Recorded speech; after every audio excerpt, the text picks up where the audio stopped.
जी, तो आप लोग इससे पहले पार्ट्स ऑफ स्पीच आपने माशाअल्लाह पढ़ ली, सभी लोग समझ भी गए हैं और उससे मुताल्लिक अगर कोई भी आपको कन्फ्यूजन हो अभी भी, तो आप हमारे दूसरी मीटिंग में उसके बारे में क्वेश्चन कर सकते हैं। अब हमारा दूसरा चैप्टर है आर्टिकल्स के बारे में। आर्टिकल्स क्या होते हैं? इस तरह से अरबी में एक तरीका ये होता है कि जो भी इस्म होता है वो उस पर या तो अलिफ लाम लगता है या तनवीन लगती है इस्म के ऊपर, यानी वो मारफा होता है या नकरा होता है। उसी तरह से जो इंग्लिश के अंदर जो इस्म है यानी नाउन है, उसके ऊपर आर्टिकल्स का इस्तेमाल होता है।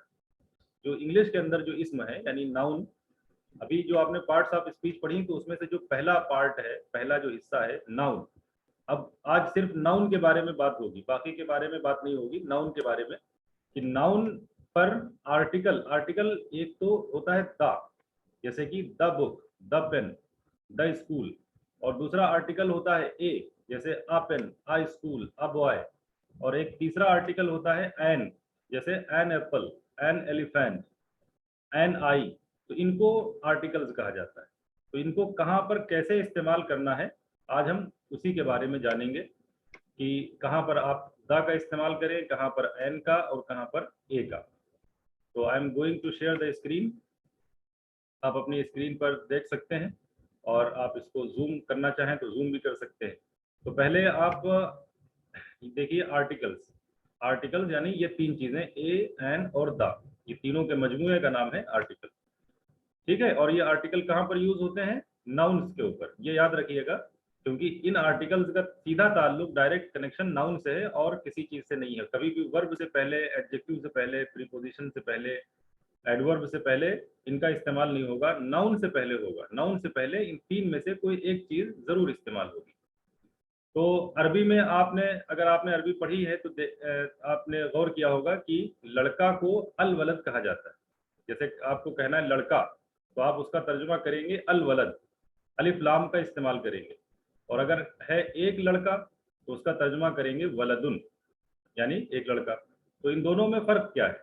इन दोनों में फर्क अगर आप गौर करें तो अल वलद का मतलब है कोई एक मखसूस लड़का, यानी एक ऐसा लड़का जिसके बारे में सुनने वाला जानता है, उसी को मारफा कहते हैं। लफ्ज मारफा जो है उसका मतलब है जाना पहचाना, आरफा से बना है, जिसको पहचाना जाए यानी जिसको लोग जानते हों।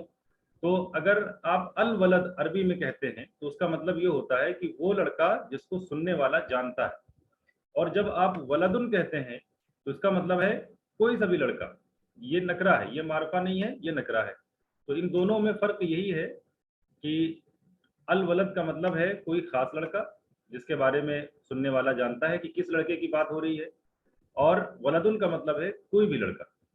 इसी तरह से सेब अगर है तो सेब का तर्जुमा होगा अतुफ़ा, अलिफ लाम के साथ में। और अगर एक सेब है तो उसका तर्जुमा होगा तुफ़ाहुन, यानी तनवीन के साथ में।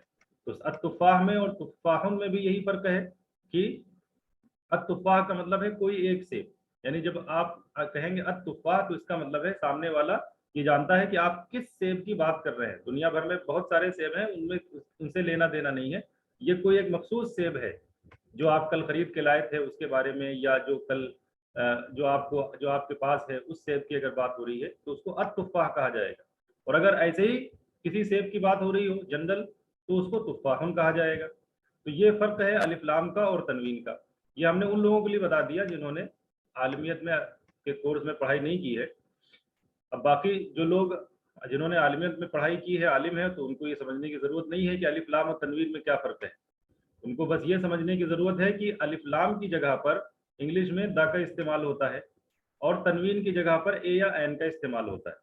तो इंग्लिश में भी अगर आपको कहना है लड़का, तो लड़का को आप कहेंगे द बॉय, यानी लड़का मारफा है। उर्दू में मारफा की कोई अलामत नहीं होती। जैसे अरबी में अलिफ लाम है, इंग्लिश में द है, वैसे उर्दू में एक का ना होना या कुछ ना होना ये मारफा की अलामत। तो अगर सिर्फ लड़का कहा जाए तो उसका इंग्लिश में ट्रांसलेट करेंगे द बॉय, और अगर एक लड़का है तो उसको आ बॉय से उसको ट्रांसलेट करेंगे।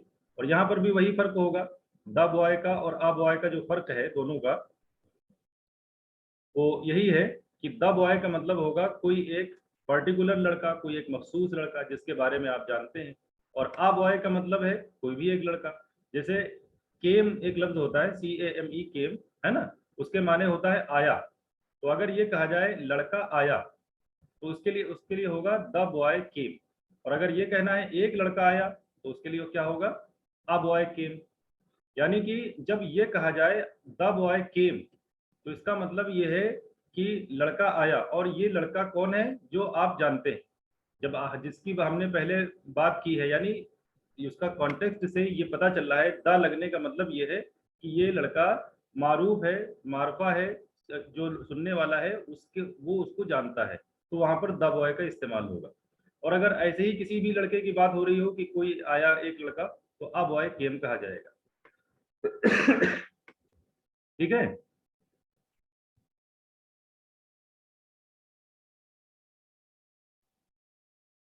तो यहां तक बात समझ गए। उसके बाद देखिए, तो ये तो एग्जांपल हो गई लड़का के लिए द बॉय और एक लड़का के लिए अ बॉय। तो उसी तरह से सेब, सेब के लिए द एप्पल होगा और एक सेब के लिए एन एप्पल होगा, क्योंकि यहाँ पर एक सेब जो है वो नकरा है और सेब ये मारूफा है। ठीक है, यहाँ तक बात समझ में आ गई।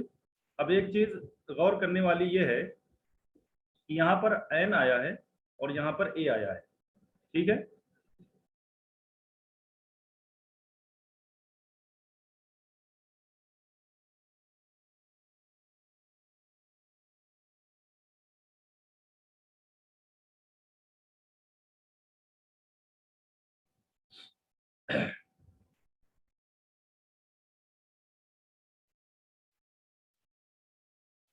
I am sorry, I am suffering from cold these days.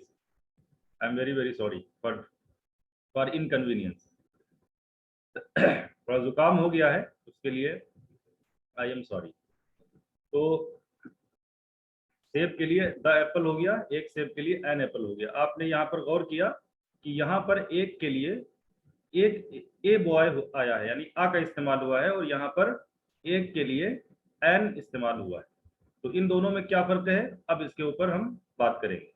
तो जो कायदा निकल के सामने आया इन एग्जाम्पल से वो ये है, इसको आप देखिए ध्यान से। जो नाउन मार्फा हो उससे पहले द का इस्तेमाल होता है। नाउन नकरा होने की सूरत में अगर अलिफ की आवाज से शुरू हो तो उससे पहले एन वरना ए का इस्तेमाल होता है। ठीक है। तो नाउन अगर है तो वो या तो मार्फा होगा या नकरा होगा, यानी वो या तो सुनने वाले के लिए जाना पहचाना होगा या नहीं होगा, है ना। यानी एक ये कह सकते हैं मार्फा नकरा अगर नहीं समझ में आ रहा है तो आप ये समझ सकते हैं कि या तो खास होगा या आम होगा। खास का मतलब ये है कि कोई एक ही उससे मुराद होगा, जैसे आप एप्पल कहते हैं द एप्पल तो इसका मतलब कोई एक खास सेब, और एन एप्पल कहते हैं तो उसका मतलब है कोई सभी सेब। तो नाउन अगर खास है तब तो उससे पहले द का इस्तेमाल होगा, ये बात क्लियर है ना, इसमें कोई डाउट नहीं है। अगर नाउन खास है तो उससे पहले द का इस्तेमाल होना है। जो नाउन मार्फा हो उससे पहले द का इस्तेमाल होता है। अब अगर मार्फा नहीं है, नकरा है, तो क्या होगा। नाउन नकरा होने की सूरत में, अब अगर नकरा है तो ए एन में से एक चीज आएगी। कब ए आएगी और कब एन आएगी, उसके लिए आपको ये कायदा ध्यान से देखना है कि अगर अलिफ की आवाज से शुरू हो, वो लफ्ज जो है वो अलिफ की आवाज से शुरू हो रहा है तो उससे पहले एन आएगा। अलिफ की आवाज से शुरू होने का मतलब क्या है, जैसे एप्पल है तो एप्पल अलिफ की आवाज से शुरू हो रहा है, उसका जो साउंड है वो आज के जैसा है। अलिफ की आवाज जो होती है वो अगर आप हिंदी वर्णमाला के हिसाब से देखें तो ये होती है आ ई उ ऊ ए ऐ ओ औ अन आ, है ना, ये अलिफ की आवाज है। तो वो चाहे वो आ हो, ई हो या ऊ हो, औ हो, इससे अगर शुरू हो रहा है वो लफ्ज इंग्लिश का, है ना, तो उससे पहले आयन आएगा। जैसे एप्पल हो गया। सर थोड़ी सी वजाहत। हाँ हाँ, वजाहत ये थोड़ी सी नहीं, हम ज्यादा सी वजाहत कर दे रहे हैं, ज्यादा सी नहीं, वजाहत ये कर जो रहे हैं। नहीं, तजवीद का कायदा थोड़ा सा मुझे याद आ गया है इसमें अच्छा। कि अलिफ जो है, अलिफ की आवाज आ नहीं आती, हमजा की आवाज आ आती है। ये अरबी का कायदा है, ये उर्दू का नहीं है जी जी जी है ना। ये उर्दू का नहीं, जी अरबी का है। जी हम उर्दू की बात कर रहे हैं। देखिए, अलिफ की आवाज के बारे में बात कर रहे हैं। अलिफ की आवाज क्या होती है। अलिफ की आवाज के लिए हिंदी में कुछ अलग अलग वर्ड्स हैं, जैसे छोटा आ, बड़ा आ, छोटी ई, बड़ी, छोटा ऊ, बड़ा ऊ, ये सब अलिफ की आवाज है। इंग्लिश में इसके लिए 5 लेटर होते हैं, AEIOU, ये अलिफ की आवाज देते हैं, है ना। तो अलिफ की आवाज के लिए देखिए नीचे कुछ एग्जाम्पल हैं, इससे आपको समझ में आ जाएगा। जैसे एप्पल हो गया, एप्पल अलिफ की आवाज से शुरू है, इसलिए इससे पहले एन लगेगा। एक संतरा, इसके लिए संतरा के लिए ऑरेंज होता है, ऑरेंज ओ की आवाज से शुरू हो रहा है, ये भी अलिफ की आवाज है, इससे पहले एन लगेगा। एक छाता, छाता के लिए अम्ब्रेला होता है, अम्ब्रेला आ से शुरू हो रहा है, अम्ब्रेला, यानी आ से शुरू हो रहा है, तो यहाँ इससे पहले एन लगेगा। एक घंटा, एक घंटा जो है ये घंटे के लिए आवर होता है, तो आवर आ की आवाज से शुरू हो रहा है, यानी अलिफ की आवाज है, इससे पहले भी एन लगेगा। इसी तरह से एक ईमानदार आदमी, ईमानदार के लिए ऑनेस्ट होता है, एच साइलेंट है इसका, ऑनेस्ट पढ़ा जाता है, ऑनेस्ट अ की आवाज से शुरू हो रहा है, इसलिए इससे पहले एन लगेगा।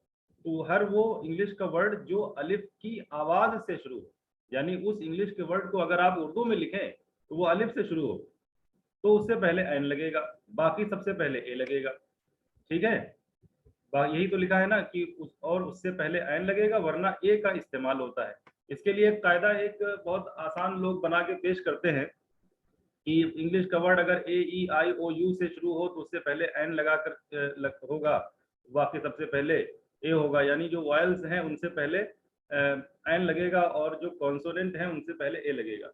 लेकिन ये जो रूल है ना ये फ्लॉप हो जाता है कहीं कहीं पे, हर जगह साथ नहीं देता है ये। जैसे आप इसी एग्जाम्पल में आप देख लीजिए कि एक घंटा जैसे की है ये, है ना, यहाँ पर है एक घंटा, एन आवर, तो ये किसी वॉवेल से तो नहीं शुरू हुआ, एच कॉन्सोनेंट से शुरू हुआ, फिर भी इससे पहले जो है एन का इस्तेमाल हुआ। इसी तरह से ऑनेस्ट है तो एन ऑनेस्ट मैन, यहाँ पर भी एच से शुरू हो रहा है, ये कोई वॉवेल नहीं है। तो ये हर जगह साथ नहीं देता है, इसलिए अगर आप ये याद रखेंगे तो ये हर जगह आप ये एप्लीकेबल होगा, यानी हर जगह इसको अप्लाई कर सकते हैं। और ये सिंपल भी है, आपको ज़्यादा कुछ याद नहीं करना है, बस इतना जहन में रखना है कि अगर अलिफ की आवाज़ से वो शुरू हो रहा है तो उससे पहले एन लगाना है, वरना ए लगाना है। तो ये ए और एन कब लगाना है, जब वो नकरा हो, यानी जब वो कोई आम नाउन हो, है ना, कोई खास होगा तब तो न ए की जरूरत है न एन की, तब तो दा लगेगा। तो ये एग्जांपल है, थोड़ी और एग्जांपल देख लीजिए। अब जैसे कि एक बिल्ली, इसको ट्रांसलेट करना है तो इसको आप कैट कहेंगे। यहाँ पर अब देखिए कैट जो है, ये कैट अलिफ की आवाज से नहीं शुरू हो रहा है, इसलिए उससे पहले ए लगेगा। एक कुत्ता, कुत्ते के लिए होता है डॉग, तो डॉग भी अलिफ की आवाज से नहीं शुरू हो रहा है, उससे पहले ए लगेगा, ए डॉग। एक चेहरा, यहाँ पर भी आप फेस हो गया। एक यूनिवर्सिटी, अब यूनिवर्सिटी देखिए, यूनिवर्सिटी अलिफ की आवाज से शुरू हो रही है, नहीं शुरू हो रही है, या की आवाज से शुरू हो रही है ना। आपने नवाब अभी हाथ उठाया था, हाथ उठाए रखिए, हम टाइम मिलेगा हम पूछ लेंगे आपसे, उसको लोअर हैंड मत कीजिए, ठीक है अभी। जी सर। हाँ वो हैंड रेस किए रखिए, हम पूछ लेंगे अभी। एक यूनिवर्सिटी, आ यूनिवर्सिटी, तो ये यूनिवर्सिटी अलिफ की आवाज से नहीं शुरू है, इसलिए वो उससे पहले ए लगेगा। और एक इस्तेमाल, इस्तेमाल के लिए यूज होता है ना, इसके कई यूज हैं, जैसे इसका एक इस्तेमाल सबसे ज्यादा है, अगर ये कहा जाए तो एक इस्तेमाल, इसके लिए भी यहाँ पर आ यूज होगा, यानी आ इस्तेमाल होगा। तो अगर आपको पुराना वाला जो कायदा बताया जाता है कि AEIOU से शुरू हो तो उससे पहले एन लगेगा, तो यहाँ पर वो कायदा फ्लॉप हो जाएगा, क्योंकि ये यू से शुरू हो रहा है लेकिन इससे पहले एन नहीं आ रहा है, ए आएगा। यहाँ पर भी यूज जो है वो यू से शुरू हो रहा है लेकिन उससे पहले एन नहीं होगा, ए होगा। तो ये जो हमने ये बताया है ये थोड़ा परफेक्ट है, इसको आप याद रखेंगे तो ज़्यादा समझ में आएगी बात, ठीक है। तो ये एग्जाम्पल्स हैं कि कहाँ कहाँ पर एन का इस्तेमाल हुआ है, और ये एग्जाम्पल्स हैं कि कहाँ कहाँ पर ए का इस्तेमाल हुआ है। तो ये वो वर्ड्स हैं जो अलिफ की साउंड से शुरू होते हैं, इसलिए इससे पहले एन है, और ये वो वर्ड्स हैं जो अलिफ की आवाज़ से नहीं शुरू होते हैं, इसलिए इससे पहले ए है। और ये दोनों में खास बात क्या है कि ये दोनों ही आम नाउन है, यानी नकरा है, सबसे पहले एक लगा हुआ है, एक संतरा, एक छाता, एक ईमानदार आदमी।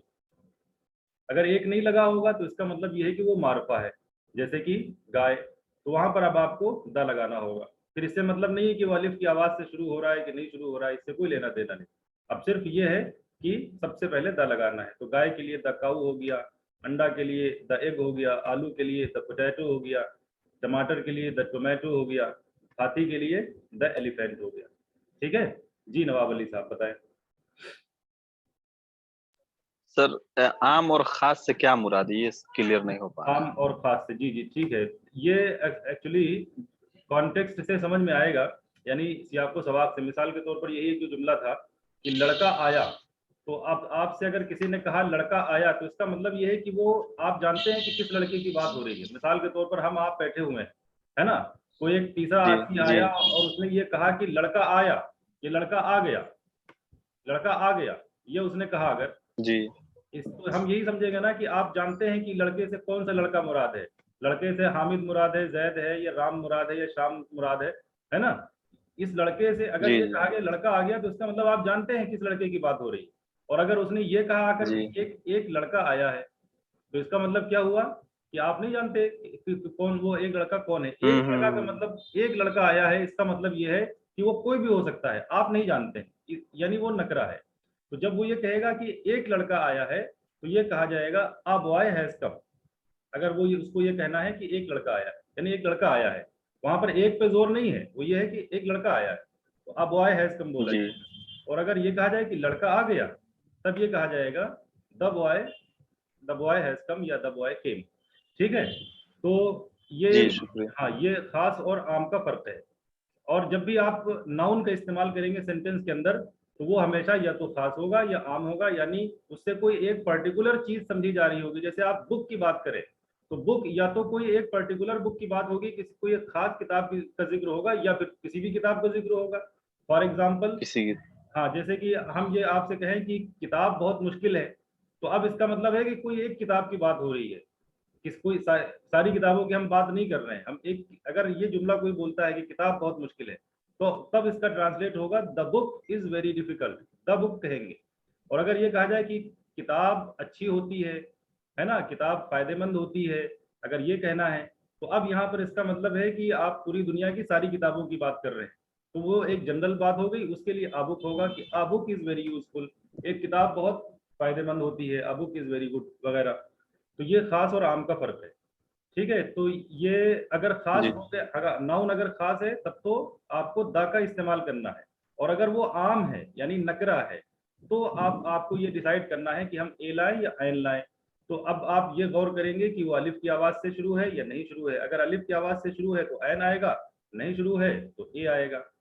ठीक है, यहाँ तक बात। खास में सर इस एन की जरूरत नहीं, द से यूज हाँ, कर लेंगे कोई वहां भी पर दा वर्ड। का इस्तेमाल करेंगे, वहां पर दा इस्तेमाल करेंगे, तो ए एन की जरूरत नहीं। ठीक है जरूरत नहीं। जी। जी ठीक। अब ये इस रूल को जरा एक मिनट के लिए आप लोग देखिए, जस्ट अ मोमेंट।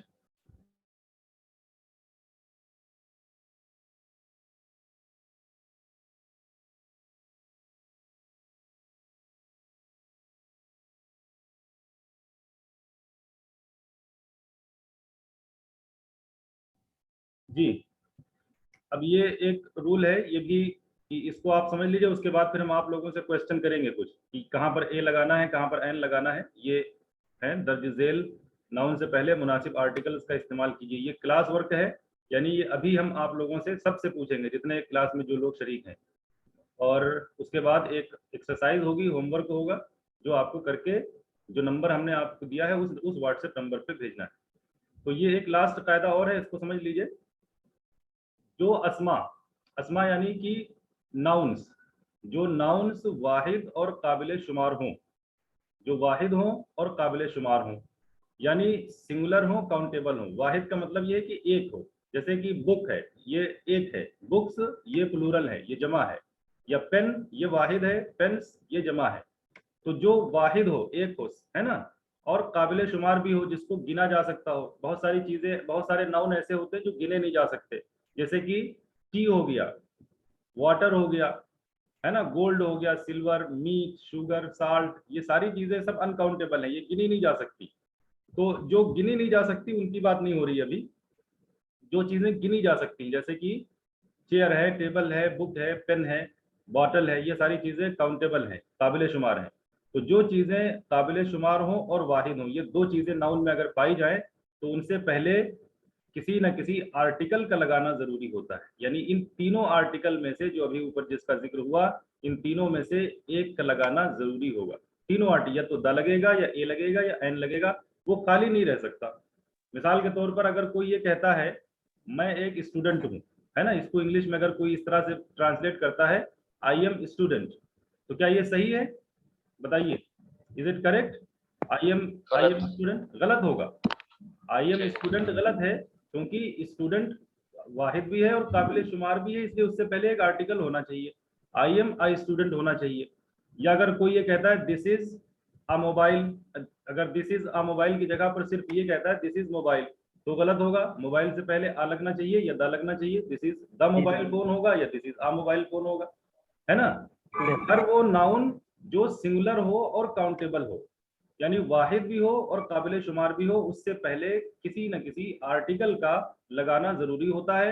अगर खास है यानी मार्फा है तो द लगेगा, अगर नकरा है तो ए या एन लगेगा, खाली नहीं रह सकता। जैसे अरबी के अंदर आप समझ सकते हैं कि या तो अल किताब होगा या किताबुन होगा, वलद है तो अल वलद होगा या वलदुन होगा, है ना।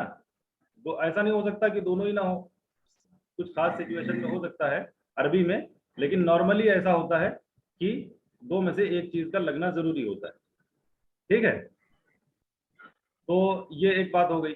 समझ गए कि जो भी आप नाउन्स जब आगे इस्तेमाल करेंगे तो उससे पहले किसी न किसी आर्टिकल का इस्तेमाल जरूर करेंगे, अगर वो सिंगुलर है और काउंटेबल है। अब अगर वो सिंगुलर नहीं है यानी जमा है, और काबिल शुमार नहीं है यानी ना काबिल शुमार है, तब क्या होगा? यानी अगर वो जमा है, जैसे कि मान लीजिए बुक्स है या बॉयज है, ये जमा हो गए, पेन्स है ये जमा हो गया। और नाकाबिल शुमार जैसे कि वाटर है, टी है ना, ये जो हमने जितनी एग्जांपल दी थी, शुगर, आयरन, सिल्वर, ये सब, या साल्ट हो गया, और मीट हो गया, मीट यानी गोश्त की जो मीनिंग है वो वाला। और जो मुलाकात करने वाला मीट है वो तो वर्ब है, वो नाउन ही नहीं है, उससे पहले किसी आर्टिकल का इस्तेमाल नहीं होगा। तो जमा और नाकाबिल शुमार होने की सूरत में अगर मारफा है ना, अगर मारफा है तो दा का इस्तेमाल होगा, वरना कुछ नहीं लगेगा। अगर मारफा है तो दा का इस्तेमाल होगा। यानी अगर पेन्स, अगर वो कुछ मखसूस कलमों की बात हो रही है तो द पेन्स होगा, लेकिन अगर ऐसे ही कुछ कलमों की बात हो रही है तो कुछ नहीं लगेगा, सिर्फ पेन्स कहा जाएगा। Pens are costly, pens are beautiful. ठीक है, मतलब अगर कुछ मखसूस कलमों की बात हो रही होगी तो द कहा जाएगा, कुछ मखसूस किताबों की बात हो रही होगी तो द बुक्स कहा जाएगा। अगर वो खास नहीं होंगी, आम होंगी, ऐसी ही दुनिया भर की सारी किताबों की बात हो रही होगी तो कुछ नहीं लगेगा, सिर्फ बुक्स कहा जाएगा उनको। बुक्स आर वेरी यूजफुल, है ना। और अगर कुछ खास किताबों की बात होगी कि किताबें बहुत महंगी हैं, तो कुछ किताबों की बात हो रही है इसलिए द बुक्स होगा, the books are very costly. तो ये है कि अगर मारफा है तो दा का इस्तेमाल होगा, वरना कुछ नहीं लगेगा। एग्जाम्पल देख लीजिए, जैसे लड़के आए, तो अब यहाँ पर लड़के जो है वो प्लूरल है यानी जमा है ना, कई लड़के हैं। तो या तो अगर ये मारफा है तो द बॉयज केम हो जाएगा, अगर मारफा है यानी कुछ मखसूस लड़कों की बात हो रही है तो द बॉयज केम होगा। लेकिन अगर कुछ वो मखसूस लड़के नहीं हैं, किसी भी ऐसी ही बात हो रही है कि कुछ लड़के आए, तो सिर्फ बॉयज केम कहा जाएगा कि लड़के आए। चाय अच्छी है, तो अगर चाय अच्छी कोई के, अगर किसी खास चाय की बात हो रही होगी, है ना, कोई अभी जो आपने पी है उसकी, या कल जो आपने पी थी उस चाय की बात हो रही है, या अभी जो सामने रखी है उस चाय की बात हो रही है, तो ये मारफा हो गया। तो अगर मारफा है यानी खास है तो द टी इज गुड होगा। और अगर मार्फा नहीं है, किसी भी चाय की बात हो रही है, तो सिर्फ टी इज गुड होगा। उससे पहले मतलब ये कि जो अनकाउंटेबल है उससे पहले ए एन नहीं लगेगा। ये कहने का मतलब है कि जो प्लूरल है तो प्लूरल से पहले तो लग ही नहीं सकता, क्योंकि ए एन के माने होता है एक, तो एक किताबें तो हो नहीं सकता। ये तो आप मतलब कॉमन सेंस है कि ए या एन का मतलब होता है एक। तो अब आप बुक्स को कह नहीं सकते, है ना। और इसको ए एन को आप जो है अनकाउंटेबल चीज पे भी नहीं लगा सकते। आप ऐसा नहीं कह सकते एक पानी, या क्या ये कह सकते एक नमक, है ना, या एक गोश्त, ये तो कह नहीं सकते ना, क्योंकि वो काउंटेबल ही नहीं, तो एक उससे पहले कैसे आएगा। तो अगर थोड़ा कॉमन सेंस यूज करें तो ये सब बात समझ में आ जाएगी कि जो प्लूरल है यानी जो जमा है और जो अनकाउंटेबल है उससे पहले ए एन का इस्तेमाल नहीं होगा नकरा होने की सूरत में। यानी इस वाले रूल को आप इस तरह से भी समझ सकते हैं कि ये दो चीजें जो हैं, यानी जो प्लूरल है यानी जमा है और जो नाकाबिल शुमार है, वो अगर मारफा होंगे तो उससे पहले द लगेगा, अगर मारफा नहीं होंगे तो ए एन नहीं लगेगा, बल्कि वो खाली रहेंगे। ठीक है जी, शम्सो कमर साहब बताएं क्या पूछ रहे हैं आप। सर ये शुरू में जो बताया, जो अस्माए वाहिद और काबिर शुमार है, इनके अंदर जो आर्टिकल लगाना, तो उन तीनों आर्टिकल में से ए एंड द में से हम कोई भी लगा सकते हैं क्या? हाँ, अब तीनों में से कोई भी आप वो सिचुएशन के अकॉर्डिंग लगाएंगे ना। अगर मार्फा होगा तो दा लगाएंगे, नकरा होगा तो एन लगाएंगे, है ना। अगर ये आपको डिसाइड करना होगा कि सेंटेंस जो आप बनाना चाह रहे हैं उसके अंदर जो आपका नाउन है वो मार्फा है या नकरा है।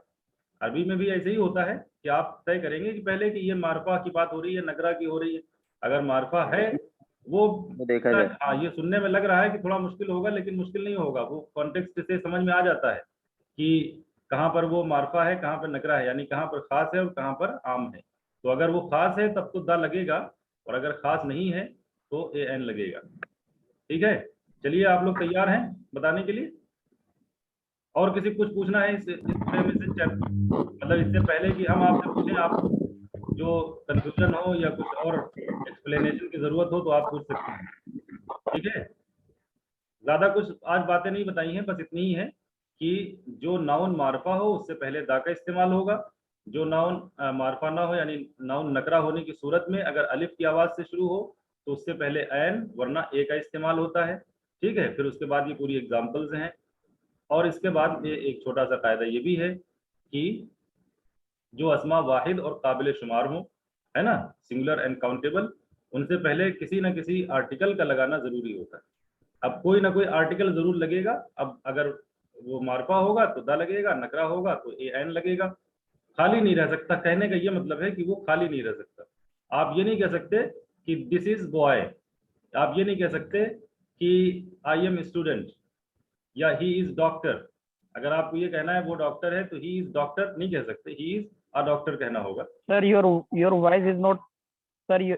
Are you are not getting my voice properly? अच्छा ठीक है, एक मिनट जी। अब और आई एम भी गेटिंग सर। और बाकी सबके साथ में सबको आवाज मिल रही है ना? आई एम चलिए जी ठीक सर, आई एम गेटिंग। है, ओके ओके ग्रेट। चलिए ठीक है, तो ये अब आप लोगों से हम पूछ लेते हैं, बताइए। सबसे हम पूछने जा रहे हैं, आप लोग प्लीज हैंड रेज करें। एक मिनट।